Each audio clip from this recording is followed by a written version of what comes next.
মানবতাবিরোধী অপরাধ মামলায় মৃত্যুদণ্ডপ্রাপ্ত জামায়াত নেতা আজহারুল ইসলাম খালাস, আজই মুক্তি পাওয়ার আশা।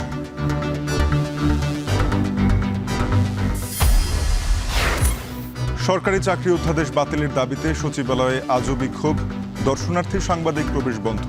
বৈষম্য নিরসনে 25 ক্যাডারের কলম বিরতি। দ্বিতীয় দিনে গড়ালো প্রাথমিক শিক্ষকদের পূর্ণ কর্মবিরতি। 7 দাবিতে সারা দেশে পল্লী বিদ্যুৎ সমিতির কর্মবিরতি, ঝুঁকিতে গ্রাহক সেবা। সাতক্ষীরা কুড়িগ্রাম সীমান্তে আজও 34 জনকে পুশিন বিএসএফ এর। সঠিক উপায়ে পাঠাতে বলা হয়েছে ভারতকে, জানালেন স্বরাষ্ট্র উপদেষ্টা। এবং লিভারপুলে প্রিমিয়ার লিগ জয়ের উদযাপনে সমর্থকদের ভিড়ে উঠে গেল গাড়ি। আহত অন্তত 50, এক ব্রিটিশ নাগরিক আটক।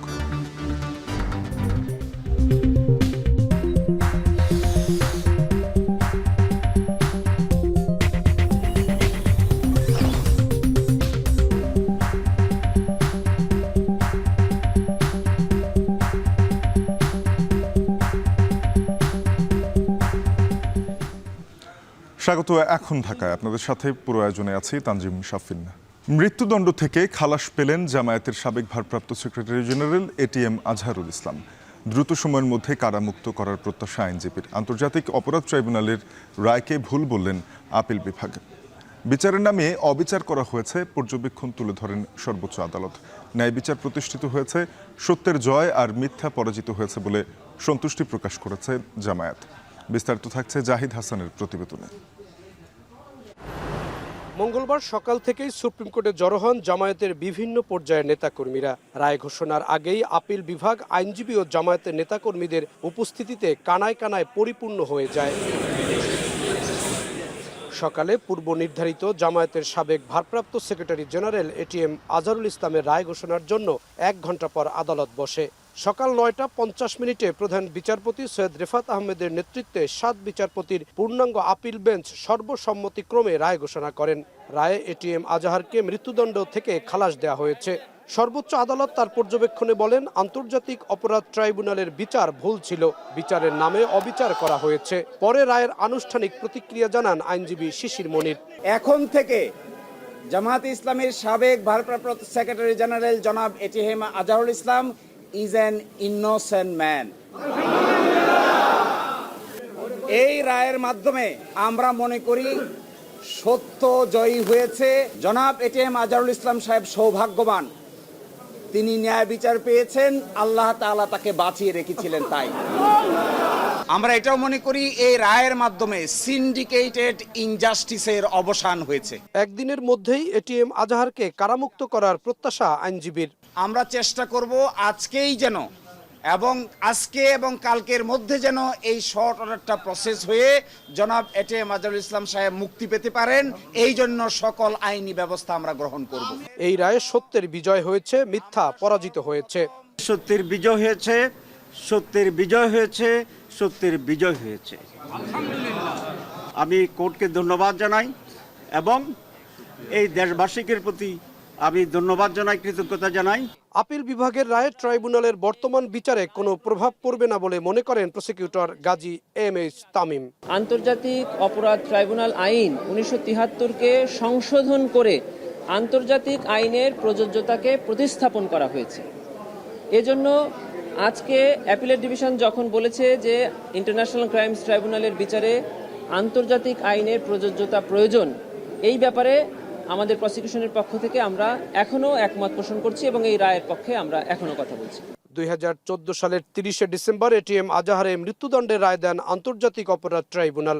2019 সালের 23 অক্টোবর আপিল বিভাগ মৃত্যুদণ্ড বহাল রাখেন। পরে এই রায়ের বিরুদ্ধে করা হয় রিভিউ আবেদন। 5 আগস্টে শেখ হাসিনা সরকারের পতনের মধ্য দিয়ে পরিবর্তিত রাজনৈতিক পরিস্থিতিতে আজহারুল ইসলামের খালাস চেয়ে রিভিউ আবেদনের শুনানির উদ্যোগ নেওয়া হয়। জাহিদ হাসান, এখন ঢাকা। এটিএম আজহারুল ইসলামের রায়ের মধ্য দিয়ে দীর্ঘদিন অপেক্ষার পর সুবিচার প্রতিষ্ঠিত হয়েছে বলে মন্তব্য করেছেন জামায়াতে ইসলামের আমির ডাক্তার শফিকুর রহমান। সকালে কাকরাইলে ডিপ্লোমা ইঞ্জিনিয়ার্স ইনস্টিটিউশনে জরুরি সংবাদ সম্মেলনে তিনি বক্তব্য রাখেন। তিনি বলেন, জুলুম করে বিগত সরকার জামায়াত নেতাদের মিথ্যা মামলায় এবং মিথ্যা সাক্ষীর মাধ্যমে হত্যা করেছে। সেই রায় দিয়ে আজকে আমাদেরকে তিনি আরও বেশি কৃতজ্ঞ এবং অলঙ্কৃত করেছেন।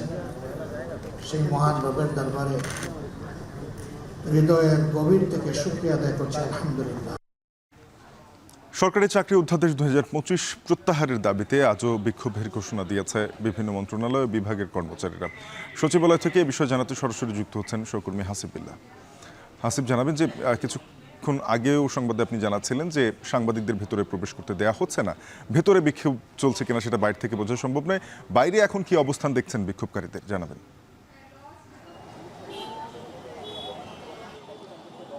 শাফিন, সচিবালয়ে সাধারণ দর্শনার্থী আজ প্রবেশ করতে পারছেন না এবং গণমাধ্যম কর্মীরাও সাধারণত গণমাধ্যম কর্মীরা পাস নিয়ে প্রবেশ করেন, তারাও বাইরে অপেক্ষা করছেন, ভিতরে প্রবেশ করতে পারছেন না। তবে আমরা যতটুকু জানতে পেরেছি, সরকারি চাকরি অধ্যাদেশ যে সংশোধিত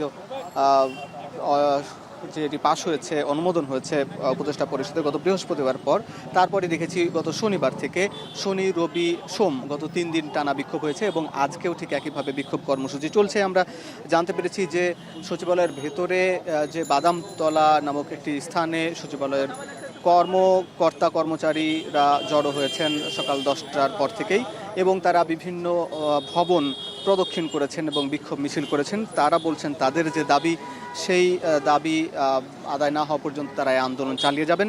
তাদের মূলত যে দাবিটি সেটি হচ্ছে যে সংশোধিত অধ্যাদেশ অনুযায়ী কেউ যদি আনুগত্য না করেন, অনানুগত্য করেন, তাহলে এটি দণ্ডনীয় অপরাধ হবে এবং একই সঙ্গে কেউ যদি ছুটি ছাড়া অনুপস্থিত থাকেন এবং কাউকে কোনো কাজে বাধা দেন, তাহলেও সেটি আইনত দণ্ডনীয় অপরাধ হবে এবং এর জন্য তার শোকজ করা হবে, তাকে তার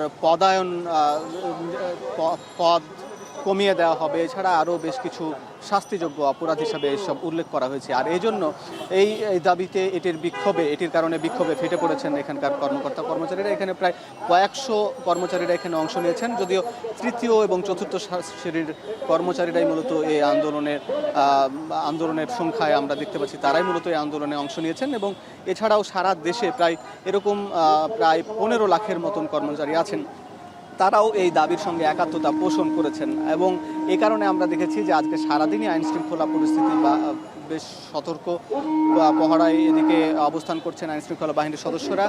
পুলিশ এর পাশাপাশি আজকে মোতায়েন করা হচ্ছে এপিবিএনের সদস্য এবং র্যাবের সদস্যদেরকেও এবং বিশেষ বাহিনী সোয়াটকেও আমরা দেখতে পাচ্ছি সচিবালয়ের ফটককে সামনে তারা অপেক্ষা করছেন এবং কোনোভাবেই সচিবালয়ের কর্মকর্তা কর্মচারী ছাড়া কেউ ভিতরে প্রবেশ করতে পারছেন না। এই জন্য অনেকেই আবার যারা জানতেন না, তারা আবার এই পথ দিয়ে এসে আবার গাড়ি ফেরত নিয়ে যাচ্ছেন অথবা কেউ হেঁটে ভিতরে প্রবেশ করছেন। তো এই ছিল শাফিন এই সচিবালয়ের সামনে থেকে এই অবস্থান কর্মসূচির খবরাখবর, বিক্ষোভ কর্মসূচির। হাসিব বিল্লাহ যুক্ত হয়েছিলেন সচিবালয় থেকে। এদিকে কেন্দ্রীয় কর্মসূচির অংশ হিসেবে 3 দফা দাবিতে কলম বিরতি পালন করছেন কুমিল্লা ভিক্টোরিয়া সরকারি কলেজের শিক্ষকরা। এ নিয়ে আরও জানাতে ভিক্টোরিয়া কলেজ থেকে যুক্ত হয়েছেন সহকর্মী খালেদ সাইফুল্লাহ। খালেদ, কি দাবিতে তারা কলম বিরতি পালন করছেন, এর কি প্রভাব পড়ছে, নতুন কোনো কর্মসূচি ঘোষণা করেছেন কিনা?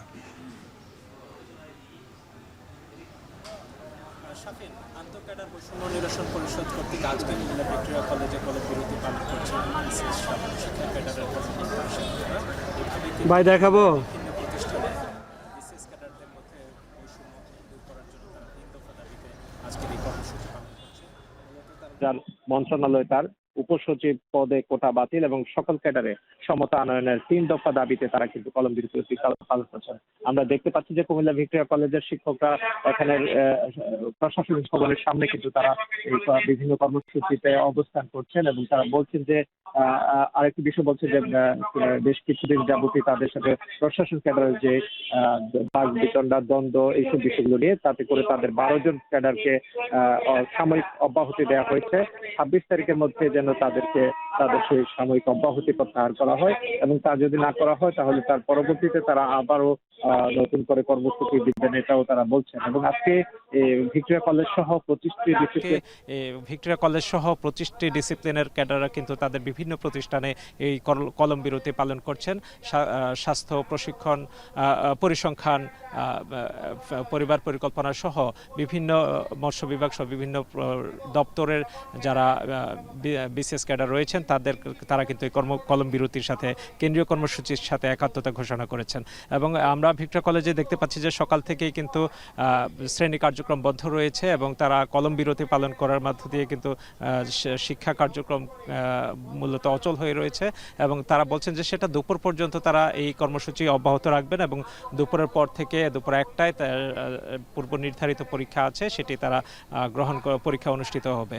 তো তারা এই কর্মসূচি তারা আজ এবং আগামীকাল তারা চালিয়ে যাবেন, এটা আমাদেরকে জানিয়েছেন। এবং এরপর তারা যে দাবিগুলো দিয়েছেন সেগুলো নিয়ে যদি সরকার কোনো ইতিবাচক সাড়া না দেয় তাহলে তারা হয়তো বা পরবর্তীতে নতুন কোনো কর্মসূচিতে যাবেন, সেটিও কেন্দ্রের নির্দেশনা অনুযায়ী তারা পরবর্তী কর্মসূচিতে অংশগ্রহণ করবেন। তো এখানে কুমিল্লার বিভিন্ন উপজেলা স্বাস্থ্য কমপ্লেক্স, পরিবার পরিকল্পনা কার্যালয়, মৎস্য ভবন, মৎস্য অফিস এবং কাস্টমস, ট্যাক্স, ফ্যামিলি প্ল্যানিং বিভিন্ন অফিসেই কিন্তু আসলে এই কর্মকর্তাদের এই আন্দোলনের সাথে একাত্মতা আমরা দেখতে পাচ্ছি, যার কারণে তারা কিন্তু এই কর্মসূচিতে সবাই একাত্ম হয়ে তারা বলছেন যে 3 দফা দাবিতে তাদের যে দাবিগুলো রয়েছে, কেন্দ্রীয় বেশ কিছুদিন যাবৎ তারা যে দাবিগুলো দিয়েছেন আন্তঃক্যাডার বৈষম্য নিরসন পরিষদ, সেই দাবিগুলো তারা সরকার অচিরেই মেনে নেবে, এটাই তারা প্রত্যাশা করছেন।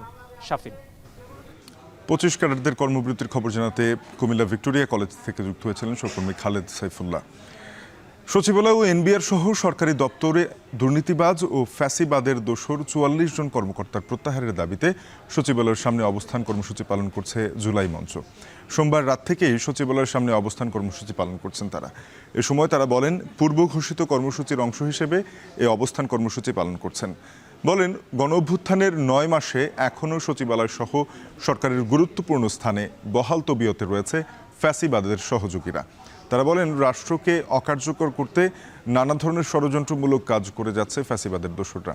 তালিকা অনুযায়ী 44 জনের বিরুদ্ধে ব্যবস্থা না নেয়ার পর্যন্ত অবস্থান কর্মসূচি চালিয়ে যাওয়ার হুঁশিয়ারি দেন জুলাই মঞ্চের সদস্যরা।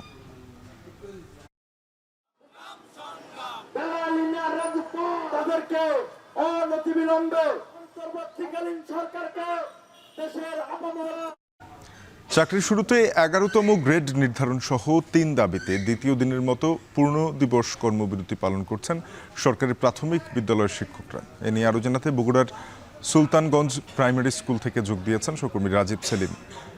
সেলিম, জানাবে যে বেতন গ্রেড ছাড়া বাকি দাবিগুলো কি কি, এতে পাঠদান কার্যক্রম কতটা ব্যাহত হচ্ছে?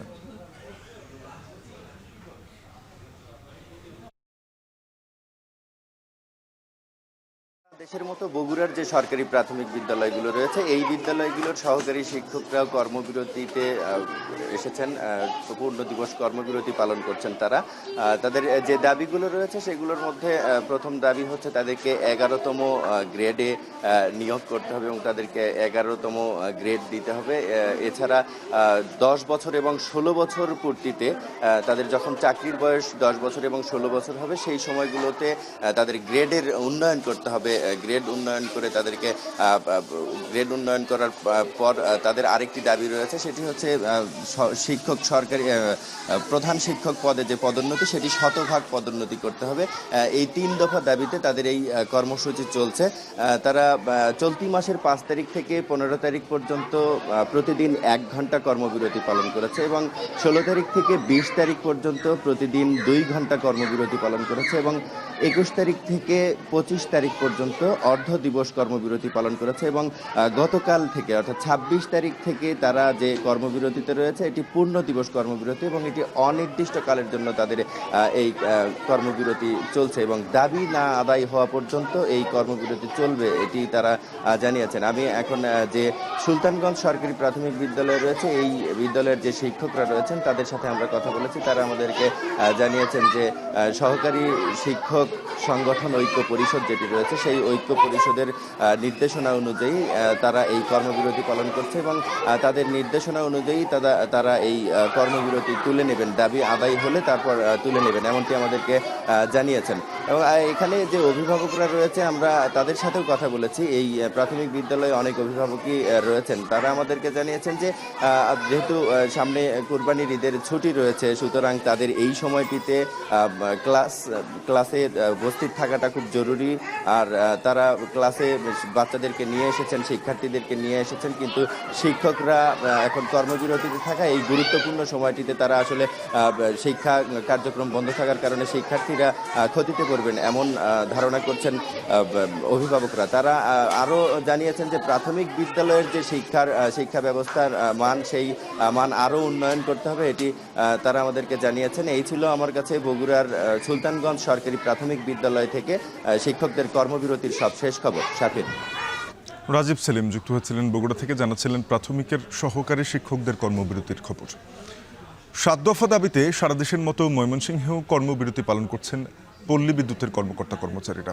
এ নিয়ে আরও জানাতে ময়মনসিংহ থেকে যুক্ত হয়েছেন সহকর্মী ইমতিয়াজ আহমেদ। ইমতিয়াজ, কর্মবিরতির কারণে বিদ্যুৎ সরবরাহ গ্রাহক সেবা ব্যাহত হওয়ার কোনো অভিযোগ আছে কিনা?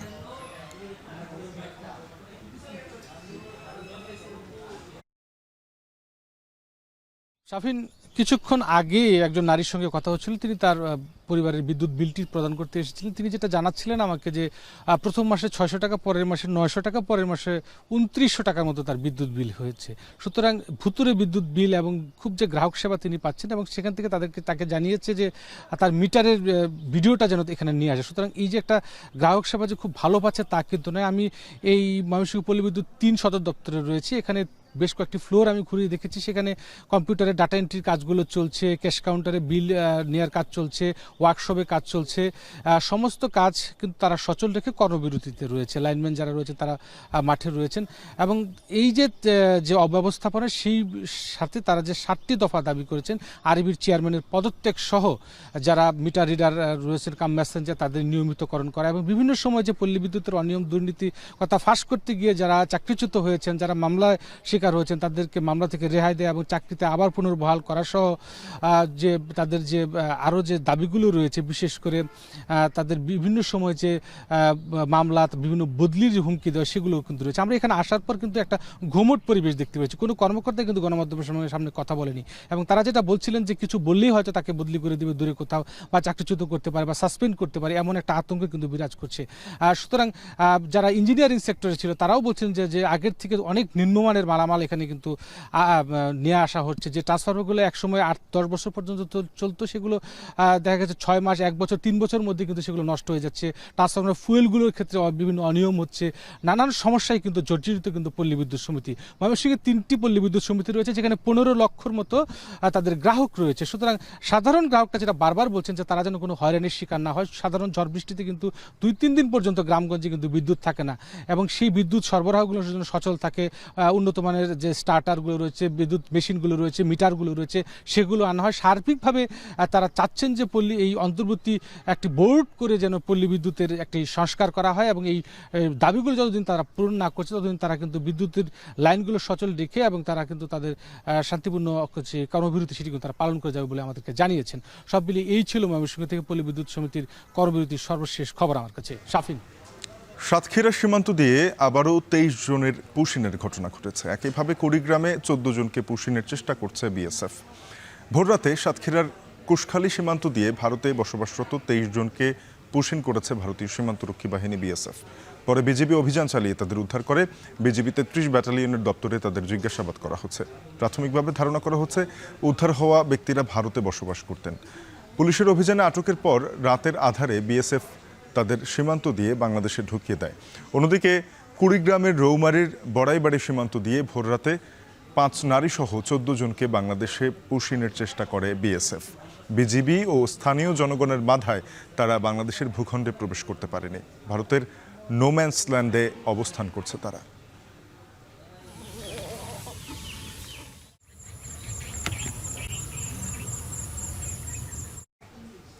সীমান্ত দিয়ে পুশিনের প্রতিবাদ করে ভারতকে বৈধ পথ ব্যবহার করতে বলা হয়েছে বলে জানিয়েছেন স্বরাষ্ট্র উপদেষ্টা জাহাঙ্গীর আলম চৌধুরী।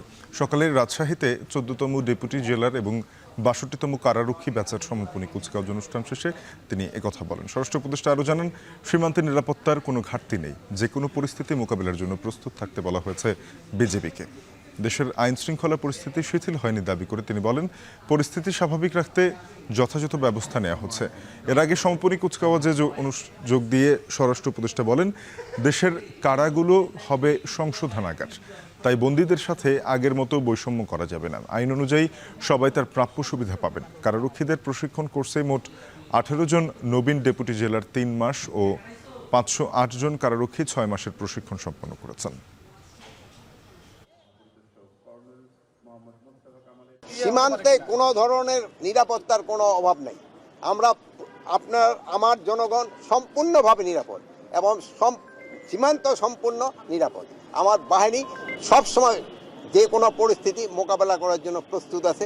কোনো রকমের অশান্তি এখানে বর্ডারে হবে না আল্লাহ দিলে। বাংলাদেশ সি ফেডার্স ইউনিয়নের নির্বাচন দেওয়ার দাবিতে মানববন্ধন ও সমাবেশ করেছে সমুদ্রগামী জাহাজের নাবিকদের একাংশ। সকালে চট্টগ্রামের আগ্রাবাদে নৌ পরিবহন অধিদপ্তর কার্যালয়ের সামনে 3 দফা দাবিতে মানববন্ধন শুরু হয়। ঘণ্টাব্যাপী এই কর্মসূচিতে অংশ নেন সমুদ্রগামী জাহাজের নাবিকরা। এ সময়ে আগের কমিটিকে মেয়াদোত্তীর্ণ, অবৈধ ও স্বৈরাচার বলে অভিযোগ করে নতুন নির্বাচনের দাবি জানান তারা। তাদের অভিযোগ, গত 3-4 মাস ধরে এই কমিটি বিলুপ্তির দাবি জানানো হলেও কোনো পদক্ষেপ নেয়নি সরকারের সংশ্লিষ্ট দপ্তর। দাবি আদায় না হলে কঠোর কর্মসূচির হুঁশিয়ারি দেন তারা।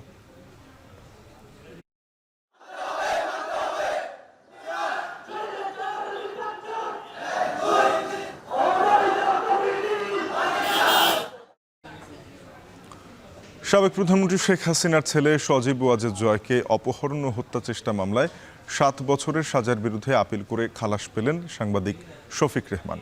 দুপুরে তাকে খালাস দিয়ে রায় দেন আদালত। খালাসের পর প্রধান বিচারপতি, বিএনপি চেয়ারপারসন বেগম খালেদা জিয়া সহ জুলাই আন্দোলনের বিপ্লবীদের কৃতজ্ঞতা জানিয়ে সাংবাদিক শফিক রেহমান বলেন, বিচার বিভাগ যে স্বাধীন তা প্রমাণিত হয়েছে। এ সময় তার আইনজীবীরা বলেন, সম্পূর্ণ রাজনৈতিক উদ্দেশ্য তাকে মিথ্যা মামলায় সাজা দিয়ে হয়রানি করা হয়েছে। মামলায় যারা মিথ্যা সাক্ষ্য দিয়েছিলেন তাদের বিরুদ্ধে আইনগতভাবে ব্যবস্থা নেওয়ার কথা জানান আইনজীবীরা। এর আগে এই মামলায় 2টি ধারায় 7 বছরের কারাদণ্ড দেওয়া হয় তাকে। পরে আদালতে আত্মসমর্পণ করে সাজার বিরুদ্ধে আপিল করেন তিনি।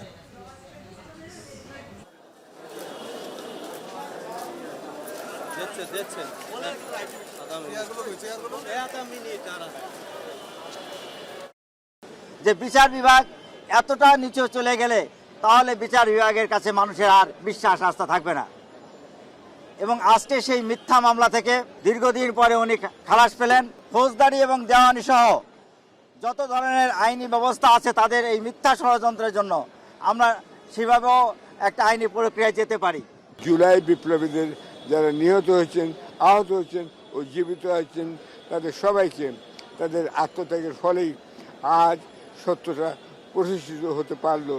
আমি আপনাদের সবার সামনে উপস্থিত হতে পারলাম। প্রতি বছরই ছোট হয়ে আসছে ভোলার মানচিত্র। ভিটে মাটি হারিয়ে নিঃস্ব হয় শত শত পরিবার। প্রতি বর্ষাতেই দ্বীপ জেলাটির এমন চিত্রই দেখা যায়। এবার নদী তীর থেকেই বালু তুলে ঠিক সেই তীরে চলছে বাঁধ নির্মাণের কাজ। যদিও কাজের স্থায়িত্ব নিয়ে আছে অভিযোগ, ফলে নতুন নতুন প্রকল্প নেওয়া হলেও সমাধানটা থেকে যাচ্ছে ধোঁয়াশায়। প্রশ্ন থেকেই যায়, প্রকল্পের নামে কি তাহলে বিশাল ব্যয় যাচ্ছে জলে? ইমতিয়াজুর রহমানের প্রতিবেদন, ছবি তুলেছেন অঙ্কুর রায়। ভোলার মেঘনা তেঁতুলিয়া নদীর তীর ঘেঁষে চলছে ড্রেজিং। নদীর বুক চিরে তোলা হচ্ছে বালু, আর সেই বালু দিয়েই নদীর তীরে চলছে হাজার হাজার কোটি টাকার বাঁধ, সিসি ব্লক ও সুইচ গেট নির্মাণের কর্মযজ্ঞ।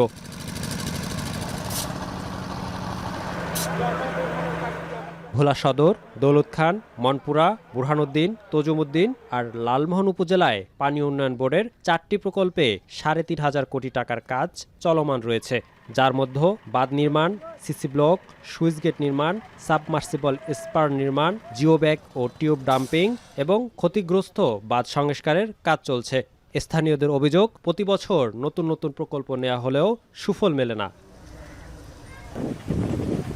প্রতি বর্ষাতেই ভিটেমাটি হারিয়ে নিঃস্ব হচ্ছে শত শত পরিবার। ঠিকাদারদের অনিয়মের কারণে হাজার হাজার কোটি টাকার প্রকল্পগুলো পড়ছে হুমকির মুখে। যেখান থেকে বালুগুলো উঠেছে বস্তাগুলো সেখানে দিতেছে। নদী থেকে কাঁচা বালু আনি যায়, এই বালু ঢেউর লাগে সব চলে যাবে। ডাম্পিংয়ে যে বস্তাগুলা ভরতেছে এই বস্তাগুলা আধা বস্তা পড়ে, পানি সহকারে ফুল করি ফালাই দেয়। প্রশাসন সঠিক ব্যবস্থা গ্রহণ করে তাইলে আমাদের দেশ নদী ভাঙনের কবল থেকে রক্ষা পাবে। আমাদের সবচেয়ে বড় দাবি হলো পেরিটা যেন যেভাবে বাজেট হয়েছে সঠিকভাবে যেন আমরা এই কাজটা আমরা সম্পূর্ণভাবে করতে পারি। যদি নদী গবেষণা ইনস্টিটিউটের মাধ্যমে গবেষণা করে প্রকল্প গ্রহণ করা হতো তাহলে আমাদের ভোলার এই বাঁধগুলো টেকসই হতো। আজকে যেভাবে করা হচ্ছে তাতে মনে হচ্ছে সরকারের হাজার হাজার কোটি টাকা শুধু জলেই যাচ্ছে। এদিকে অপরিকল্পিত বালু উত্তোলন বন্ধের পাশাপাশি প্রকল্পের কাজ যথাযথ মনিটরিংয়ের আশ্বাস দিয়েছে পানি উন্নয়ন বোর্ডের কর্মকর্তারা। জায়গা ভেদে সেটা আমরা সেট করে দিয়েছি যে কত কিলোমিটার দূর থেকে বালু তুলবে, এবং এখনও কিন্তু সেভাবেই বালু তোলা হচ্ছে, যার ফলে এই নদী ভাঙনের যে ইস্যুটা বালু তোলার কারণে এটা এখানে আসলে প্রযোজ্য নয়। শহররক্ষা বাঁধের নিকট থেকে বালি তুলতেছে এই ধরনের কোনো অভিযোগ আমাদের কাছে নাই। যদি একেবারে নিকট থেকে বালি তুলে তাহলে সেক্ষেত্রে আমরা প্রশাসনের সহযোগিতায় সেটা প্রশাসনকে অবহিত করবো, প্রশাসন জেলা প্রশাসন থেকে এটা বন্ধ করা হবে।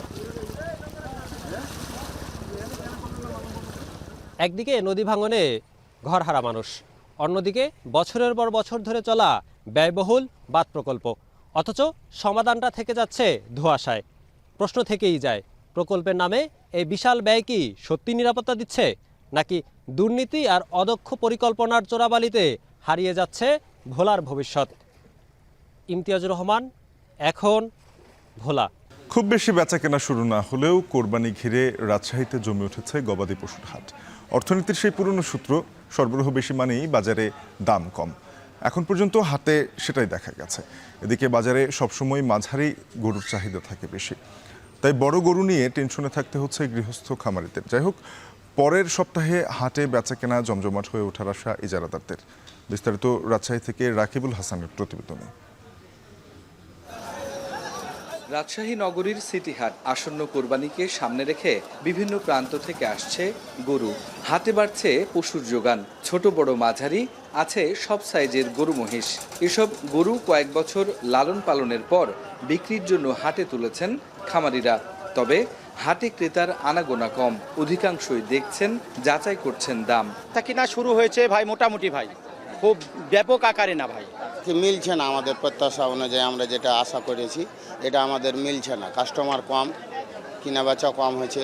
রাজশাহী সিটি হাটে যে ধরনের আপনার ভিড় হওয়ার কথা, ওই পরিমাণে ভিড় এখনো আমি পরিলক্ষিত হচ্ছে না আমার কাছে। 3 থেকে 3.5 মণ ওজনের গরু বিক্রি হচ্ছে 1 থেকে 1.5 লাখ টাকার মধ্যে। মাঝারি গরু 2.5 থেকে 4 লাখ, আর বড় গরুর দাম 7 থেকে 12 লাখের মধ্যে। আর হাটের সেরা গরুর দাম হাঁকা হয়েছে 20 লাখ টাকা পর্যন্ত। খামারিরা বলছেন পশুপালনে খরচ বেড়েছে, কিন্তু সে তুলনায় মিলছে না দাম। কিনা বেচা হচ্ছে না ভাই, পাটের দাম কম বলছে, এই 16-17 হাজার টাকা দাম কম বলতেছে। এখন দাম মোটামুটি আমার এই গরুর দাম বলছে 40 বলছে আমার এই গরুর দাম, যে আমি দাম চাচ্ছি আপনার 65। বাইরের পার্টি কম, গরু যে দামে কিনা হচ্ছে 10,000 করে কম বলছে। রাজশাহী নগরীর সবচেয়ে বড় ও স্থায়ী হাট থেকে পশু কিনে ঢাকা, চট্টগ্রাম, সিলেটে সরবরাহ করেন ব্যাপারীরা। তবে বড় ব্যাপারীরা এখনো আসেননি, এতে বেচাকেনা কমেছে বলছেন ব্যবসায়ী ও হাট মালিক। ক্রেতা নাই, এখনো তো গরু কিনা বেচা লাগেনি। চাঁদ উঠলে এলাকা ঘরীয় লোকেরা গরু কিনা বেচা করবে। চাঁদ উঠানোর আমাদের শহরের লোক তো এখন আপনার একদিন আগে এসে গরু কেনাকাটা পায় নাকি, কুরবানির জন্য নিয়ে যায়, কিনে কুরবানি দেয়, আগে কেউ কিনে দেয়, পুষতে চায় না। নগরীর সিটি হাটের পাশাপাশি রাজশাহীর কাকন, মন্ডুমালা, চৌবাড়িয়া, দামকুড়া হাট থেকে দেশের নানা প্রান্তের ব্যাপারীরা গরু সংগ্রহ করেন। রাকিবুল হাসান, এখন রাজশাহী। গাইবান্ধার চরাঞ্চলে কোরবানির হাটে বেড়েছে পশু সরবরাহ, তবে ব্যাপারীরা না আসায় দাম এখনও কিছুটা কম। এ নিয়ে আরও জানাতে গাইবান্ধার ভরতখালী হাট থেকে যুক্ত হয়েছেন মাজেদুর রহমান। মাজেদ, জানাবেন পশুর দাম কেমন দেখছেন, বেচা কেনা কেমন চলছে? হ্যাঁ শাফিন, আপনি জানেন যে আমি যে হাটটিতে রয়েছি সেটা হলো গাইবান্ধার ভরতখালী হাট। এই হাটটি কিন্তু চর কেন্দ্রিক একটি হাট এবং চরের আশপাশে যে চরগুলো রয়েছে প্রায় 40 থেকে 45টি চর রয়েছে। সেই চরের কিন্তু যত পশু সেই পশুগুলো কিন্তু এই হাটে বেচাকেনা হয়। এবং আজকে যে আপনি দেখতে পাচ্ছেন যে বৃহৎ আকারে যে গরুগুলো রয়েছে সেই গরুগুলো ম্যাক্সিমাম গরুগুলো এসেছে একদম যমুনা নদী পার হয়ে চরাঞ্চল থেকে এখানে এসেছে এবং এই গরুগুলো এখানে বিক্রি হওয়ার আশায় তারা নিয়ে আসছে। এখানকার যারা লালন পালন করেছেন খামারিরা কিংবা যারা 1টি 2টি করে পশু পালন করেছেন তারাই কিন্তু এখানে এনেছেন। কিন্তু এখানে আনার পরে তারা যেটি বলছেন প্রত্যেকটি পশু গত বছরের তুলনায় 15 থেকে 20,000 টাকা কম বলছে ব্যাপারীরা এবং কম দামে বেচা কেনা হচ্ছে। তারা যেটি জানিয়েছেন যে দূর দূরান্ত থেকে যে ব্যাপারীগুলো আসার কথা সে ব্যাপারীগুলো তেমন না আসার কারণে কিন্তু পশুর দাম এখনও হচ্ছে না এবং কম দামে অনেকে পশু বিক্রি করছেন, অনেকে আবার ফেরত নিয়ে যাচ্ছেন। আর গাইবান্ধার প্রাণী সম্পদ অধিদপ্তরের তথ্য মতে এই গাইবান্ধাতে 1,96,576টি পশু এখানে প্রস্তুত করা হয়েছে। তার মধ্যে 1,19,000 পশু এখানে প্রয়োজন, বাকি পশুগুলো উদ্বৃত্ত থেকে যাবে এবং এই জেলা থেকে অন্য জেলাতে কিংবা অন্যত্র সেগুলোকে বিক্রি করা হবে। সেক্ষেত্রে যে পরিমাণ এখানে ব্যাপারী আসার কথা সে পরিমাণ কিন্তু ব্যাপারী আসছে না। আর গাইবান্ধাতে মোট 41টি যে পশুর হাট করা হয়েছে সে পশুর হাটে তদারকির জন্য কিন্তু এখানে প্রাণী সম্পদ অধিদপ্তর থেকে 23টি টিম গঠন করেছে, যেখানে তারা তদারকি করছেন পশুর কোনো রোগ আছে কিনা কিংবা কোনো স্টেরয়েডযুক্ত খাবার খাওয়ানো হয়েছে কিনা প্রত্যেকটা তারা এখানে পরীক্ষা নিরীক্ষা করছেন। এখানে হাটে টাকা শনাক্ত করার কিন্তু ব্যাংক থেকে লোক এসেছে এবং দূর দূরান্তে যদি 2-1টি যারা এসেছেন তাদেরকে থাকা খাওয়ার ব্যাপারে যে সহযোগিতা করা সে সহযোগিতা করাও কিন্তু করছেন এখানে হাট কর্তৃপক্ষ। সব মিলে হাটের যে পরিবেশ সে পরিবেশটা কিন্তু বেশ ভালো রাখা হয়েছে, কিন্তু পশুর দাম না থাকায় কিন্তু অনেকটা হতাশ এখানকার যারা লালন পালন করেছেন, বিশেষ করে চরাঞ্চলে যারা কৃষক রয়েছেন, যারা অল্প খামারে রয়েছেন, ছোট খামারে রয়েছেন, তারা কিন্তু বিপদে পড়েছেন এক প্রকার। তারা বলছেন যে গত বছরের তুলনার মতো যদি গরু এখানে দাম হতো তাহলেও হয়তো তারা একটু পোষায় নিতে পারতেন, কিন্তু এই পর্যন্ত যে গরু বেচা কিনা সেটি কিন্তু খুব সন্তোষজনক নয়। আর এইভাবে যদি গরু বেচা কিনা চলতে থাকে শেষ পর্যন্ত তারা একটা লোকসানে যাবেন। তে সাফিন, এই ছিল আমার কাছে গাইবান্ধার যে ভরতখালী হাট থেকে সর্বশেষ। এখন আমরা চলে যাচ্ছি সাতক্ষীরাতে। জাতীয় বিশ্ববিদ্যালয়ে চাকরিচ্যুত 988 জনকে চাকরি ফেরত দেওয়ার নির্দেশনা দিয়েছেন আপিল বিভাগ। মঙ্গলবার সকালে প্রধান বিচারপতি ডক্টর সৈয়দ রেফাত আহমেদের নেতৃত্বাধীন আপিল বিভাগ আজ এ রায় দেন। এ মামলায় আগেও হেরেছিল জাতীয় বিশ্ববিদ্যালয়, পরে রিভিউ থেকে মামলাটি আপিল শুনানি হয়। রায় 988 জনকে চাকরি ফেরত দেওয়ার নির্দেশ দেয়া হয়। 2011 সালে জাতীয় বিশ্ববিদ্যালয়ের 988 কর্মকর্তা কর্মচারীকে উচ্চ আদালতের নির্দেশে চাকরিচ্যুত করা হয়। আপিলেও হেরে যায় চাকরিচ্যুত কর্মকর্তা কর্মচারীরা। গেল বছরের 5 আগস্টে শেখ হাসিনা সরকারের পতন হলে রায়ের বিরুদ্ধে রিভিউ করে জাতীয় বিশ্ববিদ্যালয়।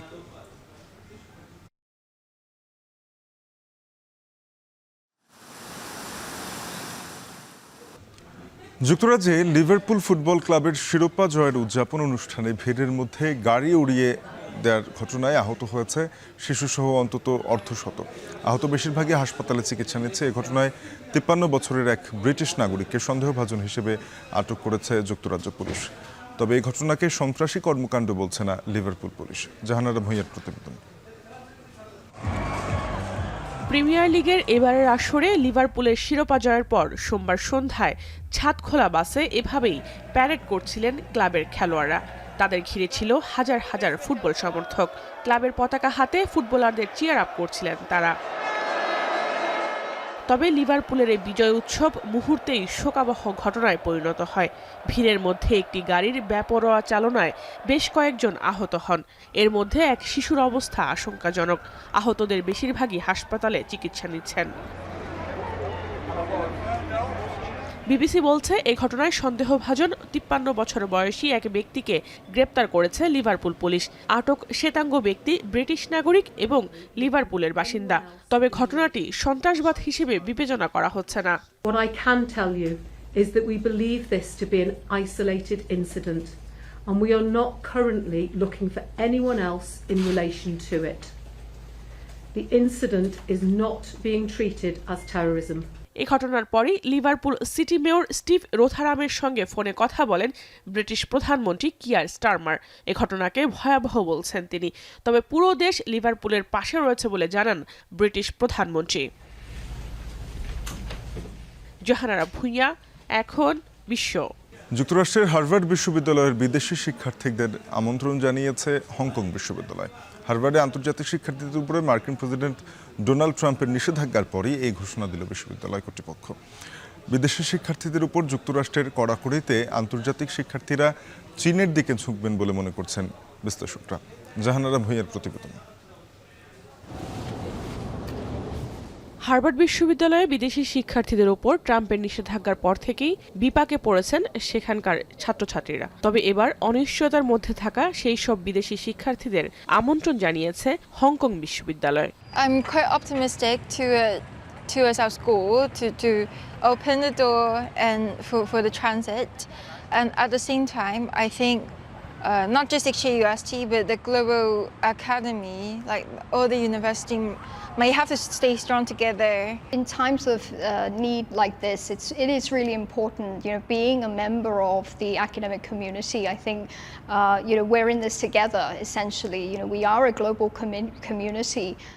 যুক্তরাষ্ট্রের স্বনামধন্য বিশ্ববিদ্যালয়ের উপর ট্রাম্পের এমন নিষেধাজ্ঞায় ক্ষুব্ধ আন্তর্জাতিক শিক্ষার্থীরা। তাদের অভিযোগ, যুক্তরাষ্ট্র বরাবরই বিদেশি শিক্ষার্থীদের উপর অনমনীয় আচরণ করে আসছে। Now the US is becoming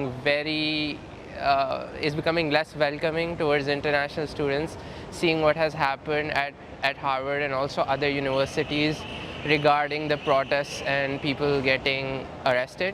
I think in times like this, it's important that we do step up. I think many of us, hold very similar values. যুক্তরাষ্ট্র যখন বিদেশি শিক্ষার্থীদের উপর কড়াকড়ি আরোপ করছে, তখন এই সুযোগ কাজে লাগিয়ে চীন সহজেই তাদেরকে টানতে পারবে বলে মনে করছেন অনেকে। So I think China has been more welcoming in that regards towards international students. Like they gave me a full scholarship, and so in that sense I think it's kind of shifting more towards China. Yeah. যুক্তরাষ্ট্রের স্বায়ত্তশাসিত বিশ্ববিদ্যালয় হার্ভার্ডের আর্থিক লেনদেনের নিয়ন্ত্রণ নিতে চান মার্কিন president Donald Trump. তবে ট্রাম্পের সেই প্রত্যাশায় জল ঢেলে দিয়েছে বিশ্ববিদ্যালয় কর্তৃপক্ষ। এরপরই বিশ্ববিদ্যালয়ের $2.2 বিলিয়ন তহবিল আটকে দেয় ট্রাম্প প্রশাসন। আর গেল সপ্তাহে বিশ্ববিদ্যালয়টিতে বিদেশি শিক্ষার্থী ভর্তিতে নিষেধাজ্ঞা দেন তিনি। অবশ্য ট্রাম্পের বিরুদ্ধে হার্ভার্ডের করা মামলায় তার এই সিদ্ধান্ত স্থগিতের আদেশ দেন যুক্তরাষ্ট্রের ফেডারেল আদালত।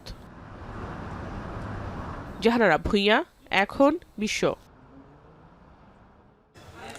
রাজনৈতিক সফরে হিলিতে কথা বলছেন এনসিপির উত্তরাঞ্চলের মুখ্য সংগঠক সার্জিস আলম। সরাসরি যুক্ত হব সেখানে।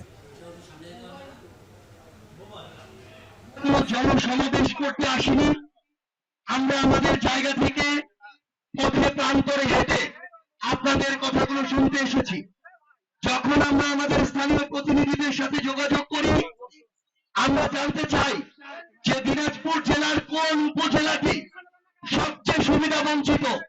যখন আমাদেরকে বলা হয় যে দিনাজপুর জেলা শহর থেকে প্রায় 100 কিলোমিটারের দূরবর্তী একটি উপজেলা হচ্ছে ঘোড়াঘাট উপজেলা, তখন আমরা নির্ধারণ করি যে উপজেলাটিকে বিগত বছর ধরে এত বৈষম্যের শিকার করা হয়েছে এবং সবচেয়ে পিছিয়ে রয়েছে, আমরা জাতীয় নাগরিক পার্টি এনসিপি দিনাজপুর জেলায় উপজেলা নিয়ে আমাদের কার্যক্রম শুরু করব।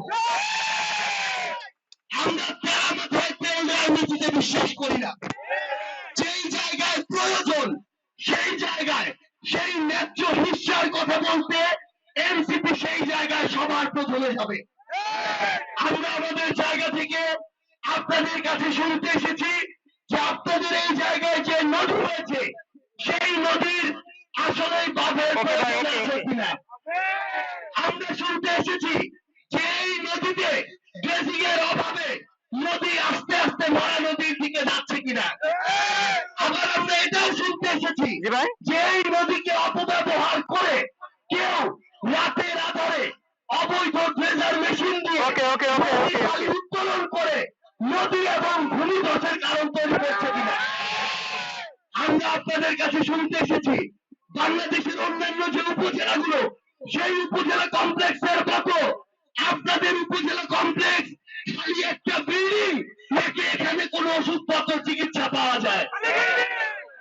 বাংলাদেশের বিভিন্ন উপজেলা কমপ্লেক্সগুলোতে আমরা দেখি যে উপজেলা কমপ্লেক্সগুলো একটা বিল্ডিং, না আছে ডাক্তার, না আছে মেশিন, না আছে ওষুধ, আছে একটা জিনিস, রোগী গেলেই 2 মিনিটের মধ্যে রংপুর রেফার করে দেয়। শেষ করব এখন ঢাকা যাবার আগে শিরোনামগুলো জানাবো আরেকবার। মানবতা বিরোধী অপরাধ মামলায় মৃত্যুদণ্ডপ্রাপ্ত জামায়াত নেতা আজহারুল ইসলাম খালাস, আজই মুক্তি পাওয়ার আশা।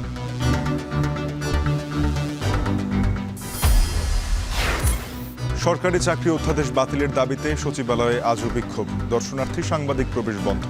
বৈষম্য নিরসনে 25 ক্যাডারের কলম বিরতি। দ্বিতীয় দিনে গড়ালো প্রাথমিক শিক্ষকদের পূর্ণ কর্মবিরতি, 7 দাবিতে সারা দেশে পল্লী বিদ্যুৎ সমিতির কর্মবিরতি, ঝুঁকিতে গ্রাহক সেবা।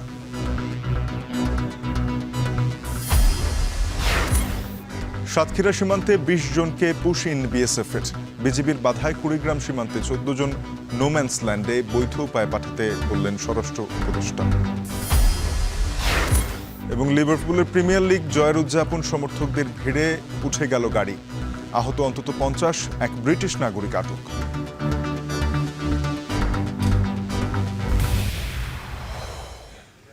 এ ছিল এখন ঢাকায়। এখন টেলিভিশনের ওয়েবসাইট দেখতে ভিজিট করুন www.এখন.tv।